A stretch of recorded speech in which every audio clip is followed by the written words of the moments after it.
Buenas, mucho gusto, mi nombre es Nelson Carrasco, soy investigador de la Unidad de Historia del Instituto Hondureño de Antropología e Historia.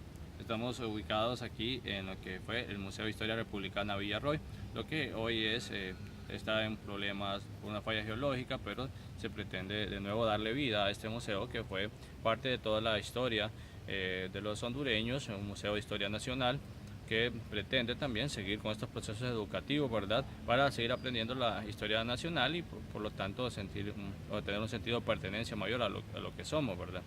Bien, entonces este lugar donde estamos tiene una historia muy encantadora realmente.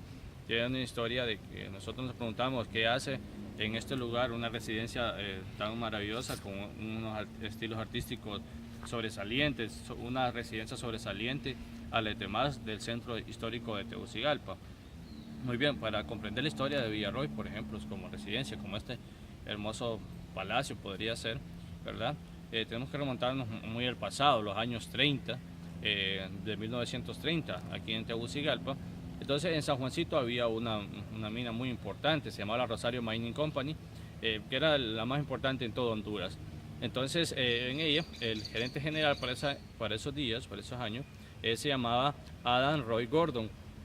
Él no tenía aquí en Honduras su familia, no tenía descendencia, y como estuvo tantos años trabajando para el gerente de la Rosario Mining Company, y era muy millonario también, entonces decidió buscar un lugar acá en Tegucigalpa donde establecer su residencia y que al terminar su tiempo, ¿verdad?, de gerente pudiera descansar aquí en Tegucigalpa. Y empezó este proyecto en esta zona, ¿verdad?, llamada la zona de Miramesí, esta zona de Buenos Aires, que es la zona más alta de Tegucigalpa. Para los años 30, las viviendas que había en el centro de Tegucigalpa eran viviendas de características coloniales, por ejemplo, ¿verdad? O de la reforma liberal, algunas ya con estilos europeos muy marcados, pero no había una vivienda o una residencia tan grande como esta. Bien, y esta residencia fue un contraste muy diferente y era una admiración por todas las personas, porque los edificios que tenían, por ejemplo, estas características europeas, neoclásico, paladiano, toda esta arquitectura diferente, eran más que todo edificios, por ejemplo, civiles también, o edificios más bien del Estado. En este caso, teníamos, por ejemplo, la antigua Casa Presidencial o el Cabildo de la Municipalidad de Tegucigalpa, ¿verdad?, que era también un cabildo muy notable, pero una residencia en sí no había por ejemplo, con este tipo de arquitectura.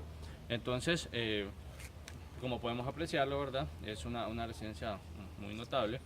Entonces, este señor, Adam Roy Gordon, decide crear esta casa y contrata, para ese entonces, el arquitecto más famoso, ¿verdad?, o el arquitecto más destacado, el arquitecto llamado Augusto Bressani, que era de origen italiano, y contrata a él y a toda su planilla, ¿verdad? Y el que realiza esta obra, por ejemplo, se llamaba Samuel Salgado, era uno de los maestros de obra de hondureño, y entonces crea esta hermosa mansión.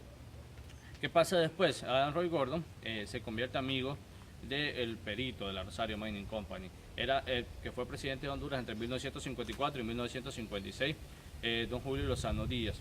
Entonces, al ser amigos, y Adam Roy Gordon decide darle la herencia universal de todos sus bienes y muere en 1932, y quien se queda con esta residencia era el presidente Julio Lozano Díaz. Bien, después, al ser el presidente de 1954 a 1956, él se casa también con una señora llamada Argentina Díaz Lozano, ¿sí? Ella enviuda, ¿verdad?, en los años 50, y cuando ya está muy mayor, ella era una de las personas, una de las mujeres que empezaron con esos proyectos de beneficencia, estos proyectos sociales, ¿verdad?, aquí en Tegucigalpa. Era muy importante la labor que ella hacía, y entonces ella decide, ya cuando está por morir, dejarle el museo a la nación, y dice la casa que la deja en manos de la nación, pero para que se pueda construir un museo, que esto sirva para la educación de las futuras generaciones.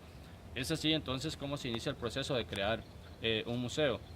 Todo el entorno que tenemos alrededor de esta casa, por ejemplo el bambú, además la otra vegetación, fueron labor de ella, traer muchas especies exóticas, en este caso, por ejemplo, desde China, traían también de aquí, de las zonas cercanas a este lugar, que eran las especies que mejor se daban para estar en este terreno, ya que era un terreno, una especie de relleno, el terreno más alto también de esta zona.